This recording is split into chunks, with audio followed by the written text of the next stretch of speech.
Tiens. Auzu billahi minash shaitanir rajim. Bismillahir rahmanir rahim. Alhamdulillahi rabbil alamin. Bamanyara chani musodem sani makoroba renouveau kanumbagaw. Mali kono Mali kokan aw belajele aw ni yankuma. Klehera alaka di an belajelema. Alaka jamana in basgi. Jamana marabagaw alaka hakliman duma. Ambe awfo. Mama ki sogolema anna sanga in kono.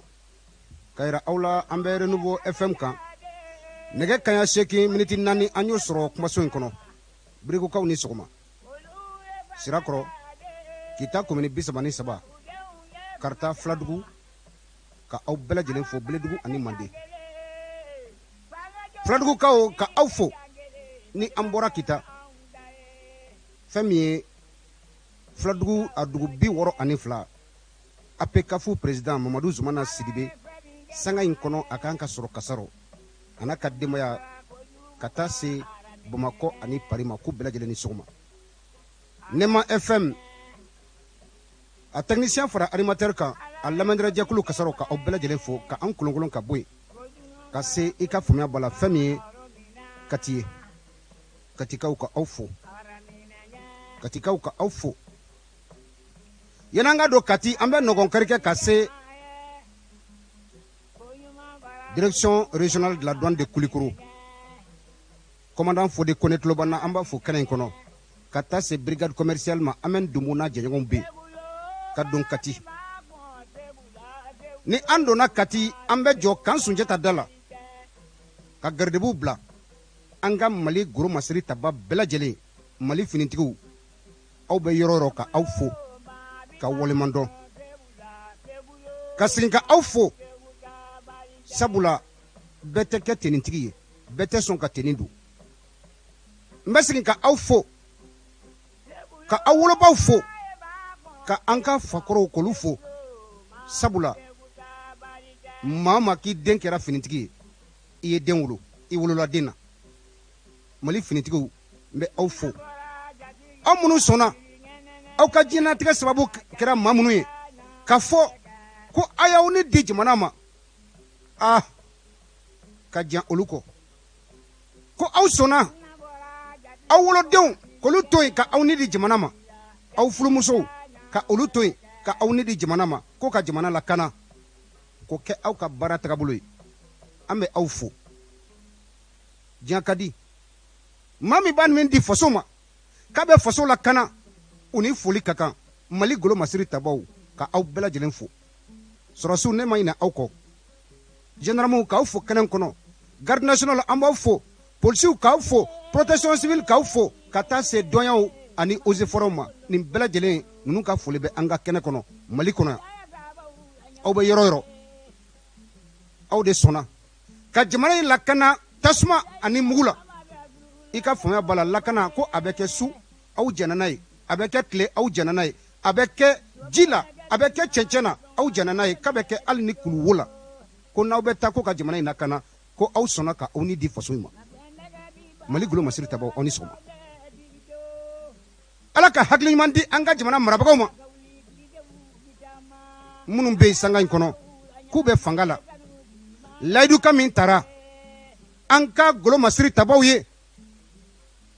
loi de la programmation d'orientation militaire ko ka dɔ fara hali bi an ka golo masiri tabaw u ka musaka kow golo masiri tabaw u yecogo golo masiri tabaw u ka lakana minanko ka jamana bɔ bolola ko ka dɔ fara o kundama kan hali bi o hakili ɲuman Ala ka dɔ fara o kan Ala ka ta a fanga di an ka jamana marabagaw ma an bɛ aw fo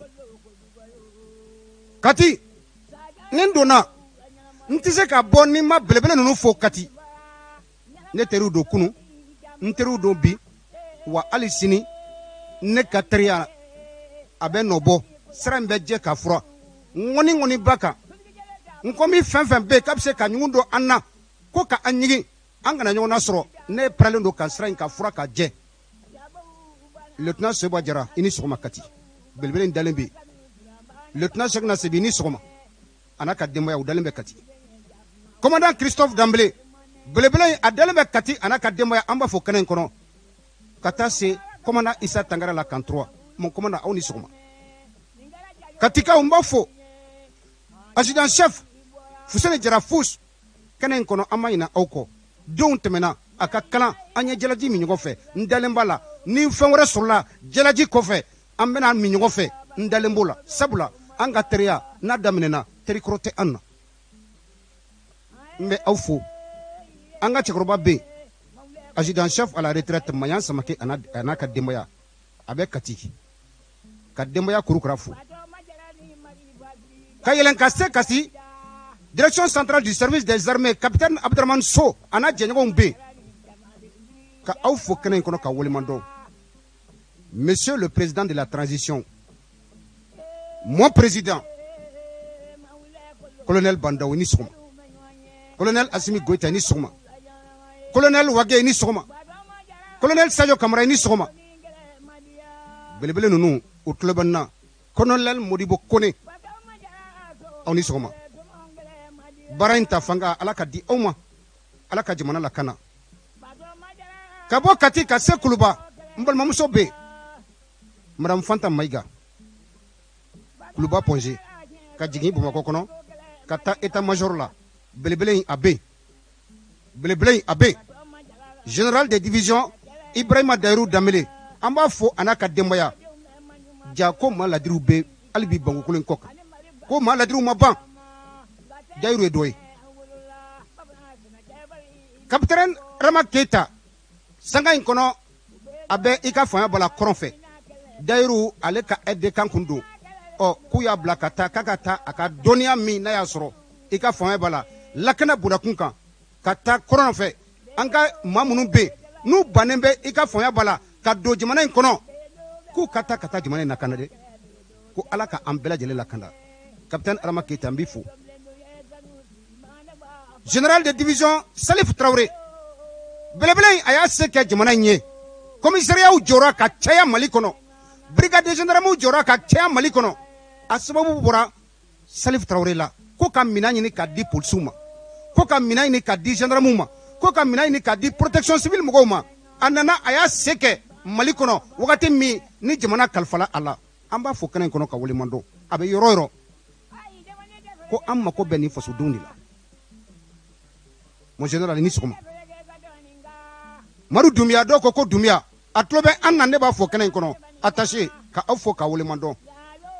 direction générale de la protection civile colonel major Seydou Dunbiya a n'a jɛɲɔgɔnw mon colonel i ni sɔgɔma ka aw bɛɛ lajɛlen fo sariya bondakun kan belebele in dalen bɛ sanga in kɔnɔ a bɛ ka Mali tagabolo lajɛ sariya in a ye mun de fɔ an ka jamana in ma sariya a kalifala maa minnu na sanga in kɔnɔ baara bɛ ka kɛ cogo di maître Malick Coulibaly monsieur le ministre i ni sɔgɔma bilahi Bintu ne ni maître Malick Coulibaly an ka ɲɔgɔn ye siɲɛ kelen a bɛ kɛ wagati min na a tun bɛ commission nationale des droits de l'homme ma wagati min na n'a jara k'a tɛ tugun jamana in kɔnɔ kasobɔ falen dɔ tɛ i b'a fɔ ko lahara bolonba Maliki wulila ka taa i ɲɛ da Mali kasola denw kan fɛɛrɛw sɔrɔla fɛ a wagati la a ko grève bɛ sen na o n'a ta o ta ale b'a ka baara kɛ o don de n wulila ka se a ma commission nationale des droits de l'homme na a ye da belebele yɛlɛ n ye an y'an sigi an kumana a ko Jalo n y'i tɔgɔ mɛn yanni n ka i ye ko Ala ka kanu to kana kɛ ministre ye ka an fantanw ɲɛji cɛ an minnu bɛ kasi don ko don ko an ye an ta to Ala ma an minnu bɛ kasi don ko don ka an bolo fila ja masa Ramani na ko faamaw y'an tɔɔrɔ sariya kala tilen fantan ani fantan cɛ faama cɛ baara min ni maa min y'a sigi sen kan o kɛra maître Malick Coulibaly ye k'a fɔ kɛnɛ in kɔnɔ minnu bɛ vérificateur général y'a ka rapport bɔ k'a di jamana marabagaw ma san 10 kɔnɔ san 5 kɔnɔ san 7 kɔnɔ san 1 kɔnɔ san 2 kɔnɔ minnu ye faso nafolo ka taraki ka k'u kelen ta ye ka taa usines jɔ ka faso nafolo taraki ka k'u kelen ta ye ka taa forow jɔ ka sobaw jɔ ka musow furu fo 5 i ka fanga bala ka taa étages jɔ ka usines jɔ ka écoles jɔ faso nafolo la o milliard bayirika maa minnu y'o dun Maliki ko i bɛ kama monsieur le président n'i ye n bila n ka baara in ka kɛ mba kɛ ni Alahu Taala cɛmancɛ la baara in b'a kɛ n ye kalikan min ta jamana ka sariya sunba tɔgɔ la n bɛ baara in b'a kɛ ka se a danna o tɔgɔ la n tɛ ɲɛ lajɛ dɛ Maliki y'a kɛ ka se a danna hali wagatiw tɛmɛna sɔrɔdasi minnu bɛ yen ofisiye minnu bɛ yen généraux minnu bɛ yen n'u ye faso ka nafolo taraki miliyari ba kɛmɛ ani 1239 miliyari ba kelen kɛmɛ fila bi saba ani kɔnɔntɔn général minnu y'a détourné officier minnu y'a détourné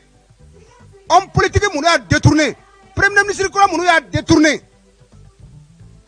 Maliki ko k'a b'u wele miliyari ni taara yɔrɔ min u b'a labɔ hali bi dossier in dalen bɛ ni maa ninnu olu de bɛ ka taa kuranɛw san ka taa bila misiriw kɔnɔ olu de bɛ ka yala ka taa misiriw dayɛlɛ olu de bɛ ka yala ka taa misiriw jɔ ko san 2022 ko olu bɛ an ka fanga ɲini ka an ka nafolow taraki ka tila k'u bɛ tila ka jamana mara ni o nafolo kelen fantani kulo ka impôt faralen ɲɔgɔn kan an ka sɔrɔsiw ka lakana o musakaw olu faralen ɲɔgɔn kan ka taa surfacturation kɛ ni maa kelenw hali sini ninnu ma wele k'u ɲininka nafolo in taara yɔrɔ jumɛn i ye miliyari min tiɲɛ i kɛra sababu ye miliyari min kana don faso ka ne kɔnɔ ne ko e jo don wa i nɔ b'a la wa i nɔ t'a la wa i tɔgɔ fɔlen don ni maa ninnu ma wele hali sini k'u ɲininka Maliki an b'i fo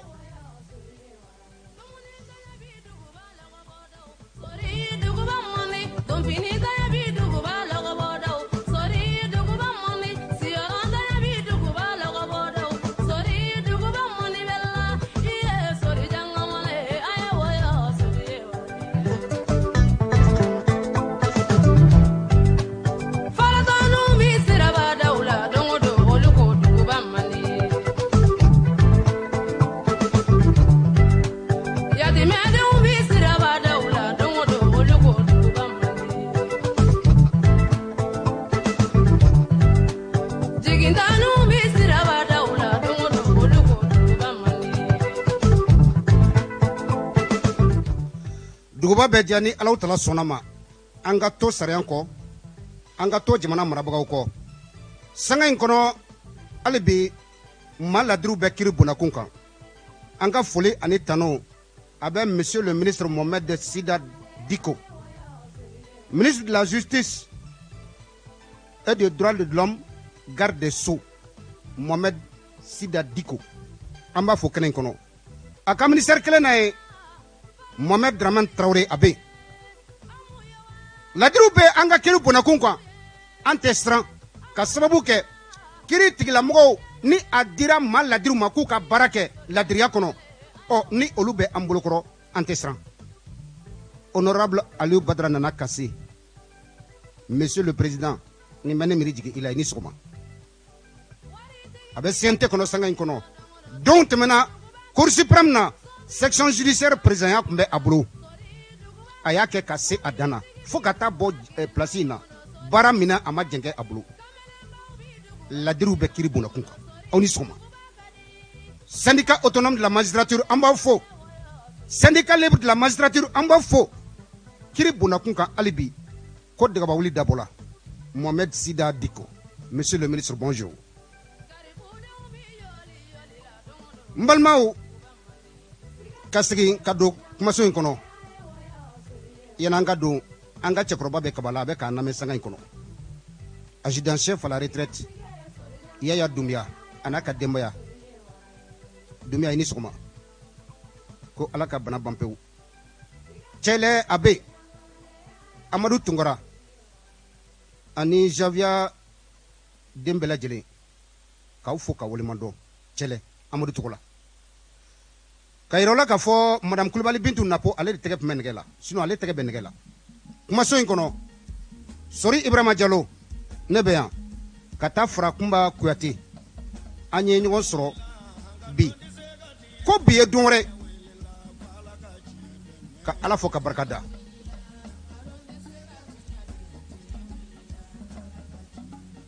Bintu i tɛ misigi minɛ fɔlɔ i bolo ja ka na awɔ nin tɛ ne dabaliya ban fewu sabula depuis i ye baara in daminɛ don min kana bila bi la galama ma jɛnkɛ i bolo bouton bɛ min ɲɛkɔrɔ a bɛ bouton 300 bɔ mais n'a fɔra ko a kɛ tan kɔni kuma i bolo ja ka na an b'i fo o b'a yira k'a fɔ ko foyi tɛ e bɛ se ka ban ka min ɲɛnabɔ fo n'i ban ma awɔ ni bouton ninnu bɛ e kɛɲɛ ne ɲɛ t'i kɛɲɛ ko la i Kulubali Kunba an donna kumaso kɔnɔ comme à l'accoutumée wagatiw tɛmɛna ni an bɛ kɛnɛ in kɔnɔ an bɛ min kɛ o ye ka an sɔnni sigi kunnafoniw kan kunnafoni minnu ni a cɛrila jamana kɔnɔ kunɲɔgɔn in kɔnɔ an ka bilasirali kɛ a kɛra cogo di Sori i yɛrɛ bɛ fo i ni sɔgɔma a diyara n ye n tulo bɛ foli la an bɛ maliyɛnden bɛɛ lajɛlen fo u bɛɛ lajɛlen foli laminɛ Sori an ka kunnafoni minnu b'an bolo bi dɔgɔkun in kɔnɔ an ka sugu kɔnɔna Sori a gɛlɛyalen don kosɛbɛ kosɛbɛ an bɛ fɛ i ka walawalali k'an y'o kan ani le général n'o ye Aya Sanogo ye Amadu Aya Sanogo ko ɲangili dɔw kun ɲɛsinen don an ma a n'a ka cɛden dɔw ma ka sababu kɛ an ka finitigilaka dɔw ka tununi ko ye Sori an mago bɛ kunnafoni na o ko ka i ka jamana kɔnɔdenw bɔ fili la d'accord Kunba an b'i fo maa o maa sɔgɔlen bɛ an na sanga in kɔnɔ ka aw bɛɛ lajɛlen fo ka walemadɔ ka yɛrɛ la k'a fɔ aw bɛ émission faso kunkan kɛnɛ kɔnɔ a daminɛna an ka sugu kɔnɔnaw la kunɲɔgɔn in kɔnɔ gɛlɛya n'a tɛ fila ye bi a bɛ Mali kɔnɔ jamana marabagaw u ka wuli fɛɛrɛw ka tigɛ fura bɛ se ka sɔrɔ ni gɛlɛyaw la cogo min na sabula maliyɛnw an bɔra ka Alhaji Ibrahim Bukari Keita ka bolokɔni min ɲɛsin a ma n'o ye jalaki bolokɔni ye ka yira k'a fɔ an filɛ yɔrɔ min na ko bi jamana gɛlɛyara dun ka fa n'o tɛ ka sɔrɔ jamana min na i b'a ye fɛn caman bɛ yen a ɲɔ bɛ ɲa o jamana kɔnɔ Alahu Taala ka an kisi o ma mais an ɲa mɛn min na bi ani Ibrahim Bukari Keita ka wagati maa b'i yɛrɛ ɲininka danfara b'u ni ɲɔgɔn cɛ wa misaliya dɔw filɛ aw bolokɔrɔ k'aw hakili jigin kunɲɔgɔn in kɔnɔ an donna sugu kɔnɔ ka jateminɛ kɛ dumunifɛn minnu bɛ an bolokɔrɔ u prix-kow bɛ cogo di mais an b'a yɛrɛ ɲininka nin bɛɛ lajɛlen kɔfɛ direction nationale du commerce et de la concurrence a jɔyɔrɔ nin baara in na jumɛn ye a jɔyɔrɔ kɛra jumɛn ye Ala ye donko dɔ dan an bɛ bolo fɛn minnu na ni budamadenya tɛ se ka taa fɛn minnu kɔ o fɛn ninnu donko dɔ de bɛ ka fara a prix kan misaliyala n'i ye an ka buru ta burukala kelen tun bɛ feere dɔrɔmɛ 40 bi o kɛra dɔrɔmɛ 60 ye 20 farala buru sɔngɔ kan an donna sugu kɔnɔ ka sɛgɛsɛgɛliw kɛ tulu litiri kelen 160 kun don bi an bɛ ka tulu litiri kelen sɔrɔ 200 o b'a yira k'a fɔ ko 20 o farala o sɔngɔ kan an ka taa farine na buru bɛ dilan min na farine kilo kelen o kun ye 75 bi farine kilo kelen taara 80 na o b'a yira k'a fɔ ko dɔrɔmɛ 5 farala farine kilo sɔngɔ kan farine bɔrɔ o de kun ye 2000 de buru bɛ dilan farine min na o bɔrɔ kun ye 2000 ye bi o bɔrɔ tali jɔ 3000 la o b'a yira k'a fɔ 1000 fana farala o sɔngɔ kan sukiro kilo kelen kun ye 100 ye bi an bɛ ka sukiro kilo o sɔrɔ 120 siman ka an ka sow jɔ tiɲɛna ale tɛ dunfɛn ye mais an mako b'a la bi yɔrɔ caman na i ka faamuya b'a la an bɛ se ka sow jɔ cogo min na baara caman bɛ yen an ka sigi kɔnɔna la a bɛ kɛ ni siman ye o la siman tɔni tun bɛ i ka faamuya b'a la 19 de la bi siman tɔni nani jɔ 21 na o b'a yira k'a fɔ 2000 o fana farala siman sɔngɔ bɔrɔ kan tɔni kan gɛlɛyaw filɛ sɛgɛsɛgɛli minnu n'an y'a kɛ an ka sugu kɔnɔnaw la kunɲɔgɔn in kɔnɔ maa caman jigi waro la an b'a yɛrɛ ɲininka baarakɛda min na bɛ direction nationale du commerce et de la concurrence o jɔyɔrɔ kɛra mun ye nin kɛwale in na an b'a yɛrɛ ɲininka association des consommateurs du Mali u jɔyɔrɔ bɛ jumɛn ye nin kɛnɛ in kan sabula don ko don bunadamadenw bunadamadenya tɛ taa dumunifɛn minnu kɔ ni dɔ farala o prix kan o tɛ jigin bilen Mali kɔnɔ yan o kɔlɔsi la gɛlɛya mana na cogo o cogo dɔ bɛ fara fɛn prix kan an bɛ tila ka continuer n'o gɛlɛya kelen foyi tɛ b'o la jɛkulu minnu bɛ yen n'a bɛ fɔ o ma ko association des consommateurs du Mali aw ka wulikajɔ kɛra mun ye nin kɛnɛ in kɔnɔ cakɛda min bɛ yen direction nationale du commerce et de la concurrence jamana kɔnɔdenw an jigi dalen bɛ aw de fɛnɛ kan tiɲɛ don commerçants ta y'u ka minɛnw ye prix dɔ bɛ yen n'a a dara marchandise kun aw fɛnɛ kan ka wuli ni aw bɛ se département min ma walima gouvernement de ma exonération ka kɛ dɔ ka bɔ fɛnw prix la ala ye don ko dɔ da Mali kɔnɔ gɛlɛya bɛ ka fara gɛlɛya kan tiɲɛ tɔgɔ Mahamadu an ka fɔ ni an taara nin taabolo kan an bɛ siran fɛn min ye n'o ye lakanabaliya ye don ko dɔ de bɛ fara kan kɔnɔ lankolon a tɛ jɔ dɛ ala sigi sugu yan'o cɛ jamana kɔnɔdenw kuma filɛ aw bolokɔrɔ dossier filanan an bɛ don o kɔnɔ procès du général de corps d'armée Amadou Aya Sanogo et ses co-accusés jalakili min n'a bolo kɔni ɲɛsinnen bɛ bisigi min n'a taara ka ɲɛsin ninnu ma Amadou Aya Sanogo a n'a jɛɲɔgɔnw alamisa tɛmɛnen nɛgɛ kaɲa 9 sanga 52 an tun bɛ salle belebeleba in kɔnɔ cour d'appel la cour d'assises min n'a dayɛlɛnna a siɲɛ fɔlɔ san 2021 kɔnɔ o session fɔlɔ a daminɛna nin dossier in na a bilara ka taa se marisi kalo tile 11 ma ko jɔn de welelen bɛ nin kiiri la kunnafoni ka jɛya ni ala sɔnna an bɛna walawalali kɛ a kɔnɔ aw ka faamuyali sɔrɔ tiɲɛ ka fɔ faso ka jɔ fasodenw ni alaw tala sɔnna ma an bɛna kuma di aw ma dɔɔni aw bɛ faso kunkan kɛnɛ kɔnɔ Mali kɔnɔ Mali kɔ kan k'aw bɛɛ lajɛlen fo Tomani Tulomana Faransi an b'a fɔ ka taa se Cheikh Sidi ma u bɛɛ lajɛlen bɛ Faransi an b'u fo Madu Jalo bɛ yen n yɛrɛ n dɔgɔkɛ don k'a fo Faransi Espagne kaw tulo b'an na Sadia Konare ka taa se Musa Sidibe Balaba ale ni Mustafa Jara u bɛ ka an lamɛn sanga in kɔnɔ Espagne Bintu fiɲɛni b'an sekɔrɔ Blacksoman ko ko il était au procès an k'ale lamɛn ale ka procès kɛra cogo di an ka tila ka don Amadou Aya Sanogo a n'a ka jamaw ka kiri kɔnɔ kuma ma d'u ma fɔlɔ dɛ Blacksoman an tun bɛ kɛnɛ kɔnɔ alamisa don février kalo tile 25 san 2021 nɛgɛ kaɲa 9 kiri tigilamɔgɔw donna baara daminɛna prestation de serment de la maa dɔw bɛ société civile kɔnɔ nin kiri sugu n'a bɛ kɛ kiri minnu bɛ jolibɔn kiri kan n'a bɛ kɛ a bɛ fɔ dɔw bɛ yen société civile kɔnɔ ni maa ladiriw don u ka tilennenya yɛrɛ kama olu bɛ suganti cour fɛ u kana k'i kali jugew ɲɛna k'i kali diɲɛ ɲɛna k'i kali an ka sariya sunba ye min fɔ nin kiri sugu n'a bɛ tigɛ ko maaw kan ka kɛ seereya ye a kɛnɛ kɔnɔ prestation de serment daminɛna o ma damadaw la u tɔgɔ welila u bɛɛ nana k'i kali ka tila ka sigiyɔrɔ d'u ma u ka baara bɛna kɛ min ye nin kiri in kɔnɔ ka kɔlɔsili kɛ kiri bɛna tigɛ cogo min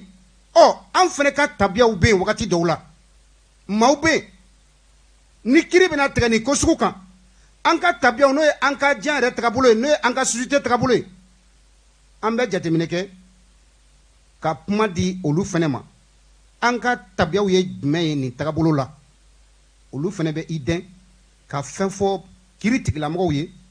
min ni an ka tabiyaw n'u bɛ taa ɲɔgɔn fɛ n'u tɛ dankari o la kiri a ka tigɛ ko ɲuman o ka sɔrɔ jɔn ni jɔn de welelen bɛ nin kiri bunakun kan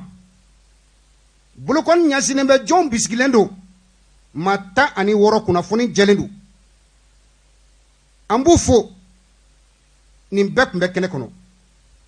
maa 16 ni maa 16 la généraux tun b'a la général Amadou Aya Sanogo général Yamusa Kamara, général Ibrahima Dairou Dambélé,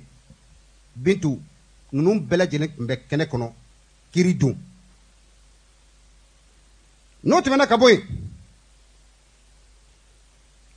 Colonel Olufana Kumbe, lieutenant colonel Ibrahima Boakone a Kumbe kene kono. Kata se commandant. Au commandant nous, Issa Tangara Bola, commandant Issa Tangara.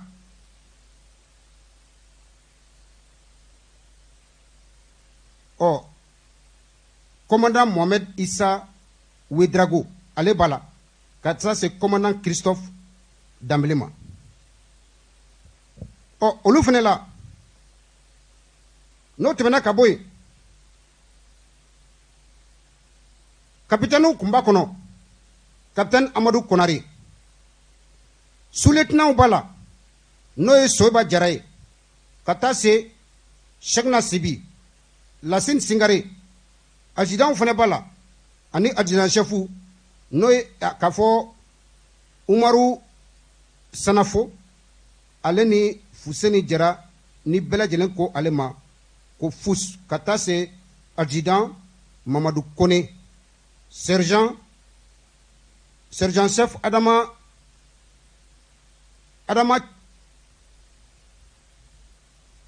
Chemugo nyaka inde ndega kalandi kata se Adama Chemugo ma ale fana kumbe o amse ka min fo ni ma damado ye mamunu ni olu kumbe e ka faamuya bala kiri bonaku kan ale ni commissaire de police Simon Keita. Oh, Blancoro Samake a fait un mec colonel Dou. Ni matan woro bela jele. Nous kumbe kiri bunakunka et ka fomya bala cour d'appel la nindou alamsadou. Uwela ko jelakili benembe ukan. Ko bisigilendo ka sababu ke ko bere ruji mamwa ani kele ko lu de tununa. Kiri nyongrini ko sikaso kiri nana reprend et ka fonya bala famille Bamako ni liberté provisoire dira uma dossier ni kiri kon dale na wajibi do akadatu san wolom la kono Amadou Aya Sanogo naka jama olu yɛrɛ de la u y'a laɲini u bɛ bolo la ko wagati sera ten sa kuma ka d'u ma u ka tiɲɛ fɔ min kɛlen don tiɲɛ ka banke ɔ laɲini in taara ba la maître Malik Kulubali fɛ. Collectif des épouses des militaires et paramilitaires poursuivis dans l'affaire des bérets rouges. Ambe président, Madame Dambélé Madina Sissoko Fokenen Kono. Katase, Madame Tangara Awa Kamara. Katase, Madame Dambélé Fatmata Daouma.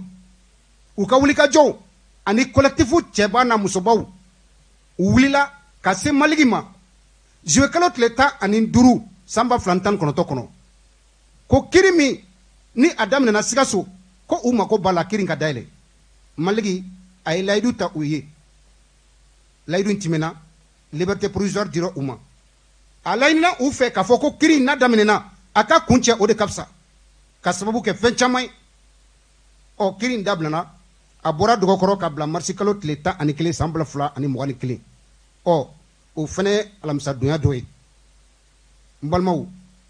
amina kuma di awma ka bilasirali kɛ bonya ani karama kɔnɔ ka hakɛtoɲini kɛ aw fɛ an janyana wagati la kuma tagabolo la walawalali dɔw kun bɛ yen an ka se k'olu kɛ faamuyali ka sɔrɔ k'aw bɛɛ lajɛlen fo ka aw waleman dɔn ka segin a ka baara in bɛ k'a kɛ basigi kɔnɔ ani kɔlɔsili kɔnɔ mɔgɔ min n'a tɛgɛ bɛ nɛgɛ la n'a bɛ ka baara in jateminɛ o ye madame Kulubali Bintu Napo Sori Ibrahima Diallo bɛ kumaso kɔnɔ ka taa se Kunba Koyita ma Kunba Kuyate ma Kuyate tɛ voilà an de bɛ kumaso kɔnɔ lamɛnnikɛla jalakuru ka nɛgɛjuru k'a di aw ma sanga in kɔnɔ minnu bɛ Mali kɔnɔ yan nɛgɛjuru sira 20 80 08 08 ɔ ne ka tɛgɛrɛni ɔ n kɔni bɛ se k'aw di sa mais an b'a ɲini aw fɛ aw ka weleli kɛ fixe de la n'o ye 20 80 08 08 ɔ minnu mako bɛ nɛgɛjuru sira la après émission mana ban o wagati min na an bɛ se ka nɛgɛjuru sira in an b'a di aw ma ka aw fo ka aw walemadɔ Bintu kuma di maaw ma sanga in kɔnɔ nɛgɛ kaɲa segi sanga 33 an y'o sɔrɔ kumaso kɔnɔ ni maa bɛ da la dayɛlɛ kwa don an sɔgɔma allo an sɔgɔma Sori Jalo an ba denbaya bɛ di Rasuma hakɛ to i tɔgɔ ni jamu ka weleli kɛ ka bɔ min Dawuda Traoré don ka bɔ Daurabu Dawuda Traoré Daurabukaw basi foyi t'u la i bɛ faso kunkan kɛnɛ kɔnɔ kuma b'i bolo Sori n ka foli b'i ye a diyara n ye n ka foli bɛ lamɛnbaga bɛɛ ye u bɛɛ lajɛlen tulo b'i la n ka cɛkɔrɔba fo n'o ye Imamu Bugula ye Bugula tulo b'i la Sori ne bɛ ɲininkali de kɛ kiiri est-ce que sisan y'a wagati ye wa ɲininkali gɛlɛn parce que bi ne bolo ni transition kun y'u fɛn wɛrɛ kɛ min tɛ nin kiiri ye parce que ne bolo nin bɛ se ka est-ce que a bɛna farali de wa ou bien est-ce que bi a bɛna ni réconciliation de entre les militaires même parce que bi ni kiiri bɛ kɛ ne b'a dɔn jalakibaga de bɛna jalaki dɔ bɛ jalaki jo bɛ di dɔ ma mais est-ce que na anw y'a essayé ka taa sur la base d'une réconciliation c'est pas mieux que bi ka taa nin kiiri lawuli parce que nugu de bɛ wuli ni ɲaga ɲaga ye parce que kuma caman bɛ se ka taa fɔ a bɛ se ka mɔgɔw la funtɛni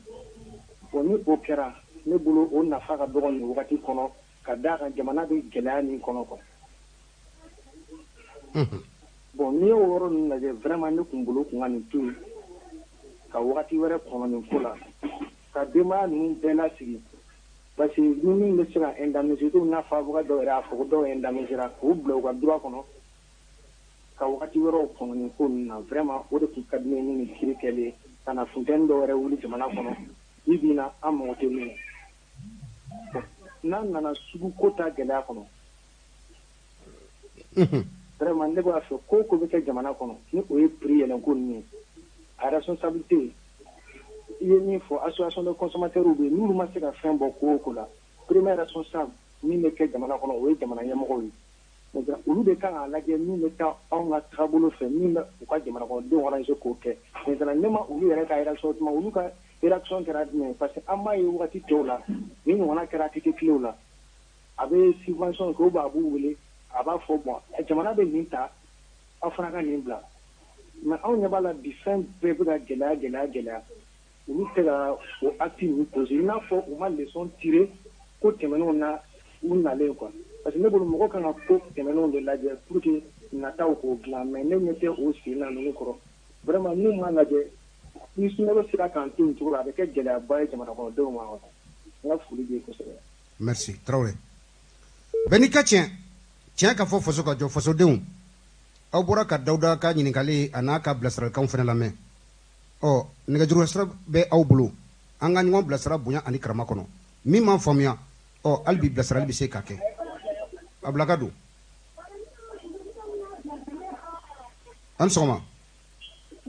Ala ka misitigi kɔrɔ baasi kɔni t'i la bisimila dɔgɔ min fɔ k'i waleɲuman dɔn a diyara n ye Ala k'i bolo mɛn kɛ baara la amina rabi inshallah n dɔgɔ ne bɛ sugu kɔnɔ yan nɔ n bɛ se ka dɔɔnin fɔ sugu kuma bisimila bon n yɛrɛ ye feerekɛla ye n dɔgɔ turu litiri kɔni a kan ka feere 50 turu litiri kan ka feere 50 a ka kan ka feere a kan ka n dɔgɔ mɔgɔ bɛ turu litiri feere 200 n dɔgɔ walahi silamɛ tɛ a fɔ tulu feere la k'u ka hinɛ musow la a fɔ nafa feere la k'u ka hinɛ musow la tulu litiri bɛ feere 50 a bɛ se ka feere 50 a 50 ka ca yɛrɛ a bɛ se ka feere hali 50 na duuru Koyita e bɛ ka tulu feere litiri feere joli i ka yɔrɔ la yen ne bɛ k'a feere 50 ne bɛ k'a feere 50 wa pomme de terre jiginna anw fɛ yan logo jiginna anw fɛ yan tamati jiginna anw fɛ yan jama jiginna anw fɛ yan nka i b'a fɔ ko maliyɛn yɛrɛ de tɛ hɛrɛ fɛ fiyewu hali ni nɔgɔya kɛra olu bɛ gɛlɛya kɛ mɔgɔ la ayiwa ala ka ne saba bɛɛ k'u ka hinɛ musow la ka nɔgɔya kɛ musow la k'o de ka ɲi i ka nafolo i ka bidu kɛ nafolo la nka tulu litiri kelen 200 walahi a ma ɲi u k'a dabila a ma ɲi salamu alaikum wa rahmatullah n bɛ se ka kuma o de kan d'accord merci beaucoup Koyita bɛɛ n'i ka tiɲɛ ka fɔ faso ka jɔ fasodenw o tulo tɛ Nuhun ko ka tulu litiri feere 150 ni min bɛ se ka se Bangoni sugu la i tɛ Nuhun ka yɔrɔ ɲini ko tulu ye 150 y'ale fɛ yen dɛ dayɛlɛ a ka don aw ni sɔgɔma ama demaya bedi troke aketo I toko ne jemu ka wulende ka bomi numéro de la ah iga numéro personnel oui mana bla mais comme yamaria dira ka wulende ke fixi di la bon ne veut faire comment pour faire d'accord donc metla ka numéro personnel di ni émission be ban ok nala sonama merci beaucoup 20 80 08 08 émission faso kunkan faso donc kuma be aw bolo an ka bilasirali kɛ bonya ni karama kɔnɔ ni min mako bɛ numéro la émission ba kuma ni ala sɔnna n bɛ n ka numéro personnel di I mana n wele wagati an bɛ ɲɔgɔn sɔrɔ an ni sɔgɔma tɔɔrɔ su la vieux Sidibe an bɛ ala fo ka barikada I yɛrɛ dun I ka kɛnɛ ala ka jamana basigi bisimila kuma b'i bolo vieux ne k'i fo a diyara n ye I ka bara ɲuman na bisimila ka Bugula fo Bugula tulo b'a la ani Dawuda Tarawele min bɔra téléphone na sisan sura an bɛ ɲininkali min kɛ komi I bɔra sa ka fɔ ko sugu kɔnɔ fɛnw gɛlɛyara an bɛ ɲininkali min kɛ ne ko dɔ farala dédouanement kan o bɛ fɛn ma fara kan ɲininkali gɛlɛn ni dɔ fara dédouanement kan ni dɔ farala fɛnw prix la an bɛ se k'o faamuya mais ni fɛn ma fara o kan mun nana ni gɛlɛya ye fɔlɔ mun nana dɔ faralen y'a kan mais sani an kɛ fɛ fɔlɔ ma n b'a ɲini fɔlɔ k'a ɲɛdɔn nin fɔlɔ n'a sɔrɔ dɔ farala dédouanement kan donc n'o kɛlɛ kan ka kɛ sisan an b'a fɔ ko jamana ɲɛmɔgɔ de nɔ ye mais ni fɛn fɛn fara dédouanement kan fɛn ma fara foyi ka sori fɛn bɛ a bɛ o cogo la mais ko dɔ de nana fara fɛnw kan to kɛcogo la tɛ sori ne b'a fɔ k'o tɛ feerekɛlaw nɔ ye n b'a fɔ k'o an yɛrɛ nɔ ye anw jumɛn an consommateurs kɛ e sori parce que munna n'i y'a ye dɔ bɛ fara fɛn kan sori o b'a sɔrɔ a farala fiɲɛ fɛ de mais min bɛ ka n dama suwa parce que jalaki fɛnɛ il faut pas que mɔgɔ kɛ jalaki kɛ k'a sɔrɔ i ma a tigiw ɲininka kun jɔ y'a to ni dɔ farala kan n'o ɲɛdɔn I kan ka min kɛ sa sori I kan k'o kɛ n'an b'a ɲini a fɛ sori ni fosi faralen t'a kan ko an ka gɛlɛya dabila ɲɔgɔn na nafa foyi tɛ gɛlɛya la mais an bɛ min fɛnɛ ɲini a fɛ wagati bɛɛ maliyɛn fɛnɛ ka ko min ye sori I bɛ mɔgɔ jalaki a mɔgɔw tɛ sɔn kuma ma et sinon n'aw jalakila a b'o kɛ a tiɲɛ min b'a bolo a b'o fɔ mɔgɔw ɲɛna a bɛ mɔgɔw kunnafoni joona kosɛbɛ n'aw ma kuma min bɛ k'a fɔ mɔgɔ b'o kɛ tiɲɛ de o diyagoya de ye o sori ne tun b'a fɛ ka dɔ fɔ yɔrɔ min na o y'o ye kiriko bɛ yɔrɔ ta fanfɛla sori an tɛna fɛn fɔ o la bilen parce que ni a fɔra ko yafa kɛra ka ban jamana ko o jamana ko yɛrɛ de ye ni ko bɛna mɔgɔ fila ni ɲɔgɔn cɛ ni bɛɛ ko k'i yafara sori sariya kɔni jamana sariya a ta ye parce que o yafa ni jamana sariya fana tɛ kelen ye mais yafa bɛ na ni jisuma kelen fana ye tasuma la mais dɔw bɛ min fɔ kɔni tiɲɛna an ma se ka yɔrɔnin min faamuya la nin wagati crise sori c'est vrai a bɛ ka kɛ a bɛ na ni nɔgɔya de a bɛ ka kɛ nkalon dɔ dalen dɔ la o tigi bɛna lajɛya mais an kɔni bɛ min fɔ a k'i jilaja cogo bɛ na sɔrɔ e kana gɛrɛnɛ de don an ka fanitigilakaw ni ɲɔgɔn cɛ bilen parce que souvent wagati dɔ la ɲuguɲugu bɛ na ni ɲagaɲaga ye ne bolo nin kɛ wagati tɛ sisan ye et puis n bolo transition mɔgɔw yɛrɛ tun man ka nin dossier min yɛrɛ sɔrɔ e tun man ka nin ta bilen n'a dun y'a ta a ko bɛna taa kuncɛ cogo di sisan an bɛ mago bɛ min na o tɛ tiɲɛ ye yarabi ala k'a bɛɛ tiɲɛ yira an bɛɛ la sori amin parce que kiriko bɛ fɛn o fɛn na i bɛ kuma cogo dɔw la n'o tɛ i bɛ taa bi dɔ kan ka sɔrɔ i bagara a tigi ma ko ko bɛ kiri kunna ko ka kana kuma la ka tɛmɛ a dan ka sɔrɔ n'o tɛ i bɛ don ko dɔ la ka sɔrɔ i man ka don yɔrɔ la kosɛbɛ k'i fo i ka jamana jɔ ala ka tile yɛrɛ da amin rabi inshallah ala ko don minɛ siribe nɛgɛ kaɲɛ segi sanga 44 an y'o sɔrɔ émission faso kun ka kɛnɛ kɔnɔ fasodenw ka kuma di aw ma yan fo Bako Jikɔrɔni AC 2000 capitaine Amadu Korani n'a ka denbaya tulo b'an na ka taa se Bako Jikɔrɔni para fɛn min ye général de corps d'armée Amadu Aya Sanogo k'a tulo b'an na sanga in kɔnɔ a n'a ka denbaya madame Sanogo Asanatu Dumbiya Denkɔrɔni ba i ni sɔgɔma k'u tulo b'an na dɔ bɛ da la wa dayɛlɛ an sɔgɔma awɔ denbaya bɛ di an b'a hakɛ to i tɔgɔ ni jamu kan wele ka bɔ min d'accord i bɛ hakɛ to ka radio in i bɛ a datugu an bɛ se ka ɲɔgɔn sɔrɔ parce que écho b'a kɔrɔ quoi ouais bisimila kuma b'i bolo ouais a ka ɲi sisan i tɔgɔ ni jamu cɛ min bɔra kuma na sisan i tɔgɔ ni jamu n balimakɛ Baba Traoré i Traoré Baba bisimila kuma b'i bolo cɛ min bɔra kuma na sisan Vieux Sidibé vraiment o cɛ kɛra kuma bɛɛ de la parce que nin dossier sugu man ka taa jamana kɔnɔ tan na tan donc a bɛna ni mankan wɛrɛ de wuli donc ne yɛrɛ ka faamuyali la u ka nin ko ye ka nin ko bila pewu donc ne kɔni ka faamuyali la o kɔni y'o de ye ok bon min ye consommateur ta ta ye donc nin ko man ka bila ka fɛn sigi nin ka kan parce que mun sigi galila a kama pour ka contrôle kɛ jamanadenw fɛ donc bilakun tɛ la jamana kɔnɔ tuguni ɲininkali gɛlɛn donc a b'a ɲini ka o de ɲɛdɔn sisan n'u ma se ka o jɔyɔrɔ fa donc u ka lajɛ k'a ko ci ka jugu quoi donc o kɔni ye ka faamuyali ye quoi d'accord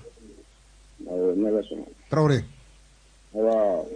ala ka tile yɛrɛ dama bɛɛ n'i ka tiɲɛ ka fɔ faso ka jɔ fasodenw kuma bɛ aw bolo sori nimaga yan fo Abidjan Côte d'Ivoire a bɛ ka an filɛ sanga in kɔnɔ an b'a fɔ a n'a ka denbaya a n'a a kɔrɔkɛ n'a ka denbaya bɛɛ lajɛlen Abidjan k'u bɛ ka an filɛ sanga in kɔnɔ an b'a fɔ ka nimaga ka segin ka don Mali kɔnɔ madame Mayiga Awa Dumbiya an b'a fɔ bisimila an sɔgɔma an sɔgɔma yɛrɛ sera ne fa denbaya bɛ di i tɔgɔ ni jamu kan wele ka bɔ min an ba awa i tɔgɔ ni jamu kan wele ka bɔ min Mamadu Karambe ka wele ka bɔ Falajɛ Mamadu Karambe bisimila Karambe kuma b'i bolo awɔ cɛ mun bɔra kuma na ne yɛrɛ bɛ bitigi feere la a bɛ san 25 bɔ tulu ko kuma a ye mun fɔ an b'a ta a b'a ta yɔrɔ min na k'a faamuya an bɛ taa yen a ko ale yɛrɛ b'a feere ko ale yɛrɛ a b'a bidɔn di joli a tulo b'i la awɔ an mago b'o de la ne yɛrɛ bɛ bitigi feere la a bɛ san 25 bɔ mais ale ye mun fɔ ne tɛ se k'a fɔ tiɲɛ don ou bien n'a dinɔrɔ ou bien tulu façon jumɛn de b'a bolo an bɛ mago b'o fana de la n'o tɛ dinɔrɔ kɔni minɛn dɔw bɛ yen tulu filɛ ani malo filɛ sukɔrɔ filɛ a Bamakɔ yɔrɔ o yɔrɔ différence mana don o la cogo o cogo a tɛ tɛmɛ dɔrɔmɛ 100 dɔrɔmɛ 50 kan mais tulu bidɔn 100 400 parce que hali k'u wula fɛ ne taara ta 3000 ani 400 300 ni 400 300 ni 600 kun a jiginna sisan k'a kɛ 300 ni 400 200 de bɔra a la donc olu 300 ni 400 na o bɛ bɛn 170 o y'a engros de 170 o de y'a engros ye mais n'ale ko tulu ale bɛ ka tulu ko anw bɛ ka tulu feere 150 k'o ka ca kojugu o tulu modèle jumɛn de b'a bolo ou bien tulu ale bɛ tulu ta yɔrɔ min ou bien n'a ka tulu a bɛ bidon d'a ma a tɛmɛ a k'a kɔnɔ anw bɛ taa yen n'Ala sɔnna d'accord a kana miiri ko gɛlɛya de ka di anw ye koyi anw feerekɛla ni gɛlɛya man di anw ye koyi gɛlɛya de nana anw ye gɛlɛya kɛ n'o tɛ tulu yanni waati yanni kalo 2 in ka se an tun bɛ tulu litiri feere tulu litiri 1 140 150 voilà a kana fɔ ko a kana miiri ko gɛlɛya de ka di anw ye k'a fɔ mɔgɔ wɛrɛ bɛ wele ka n'Ala sɔnna k'a kunnafoni tɔ fɔ aw ye d'accord mais n'a ka tulu bɛ sɔrɔ yɔrɔ min ne yɛrɛ mago b'a ka numéro yɛrɛ hali n'a Bankunda an bɛ taa fo Bankunda an bɛ taa tulu ta yen parce que anw fana bɛ nɔgɔman nɔfɛ an tɛ gɛlɛman ko la Awɔ. D'accord. Merci beaucoup. Parce que ale différence mun fɔ ni jɛna ku ni cɛra kojugu. D'accord. Voilà, an mago b'o de la. D'accord. Ne ma yɛrɛ ka numéro sɔrɔ n'o tɛ ne tun b'ale yɛrɛ wele komi a m'a ka numéro fɔ. D'accord, d'accord. Komi ale yɛrɛ fana bɛ ka radio lamɛn.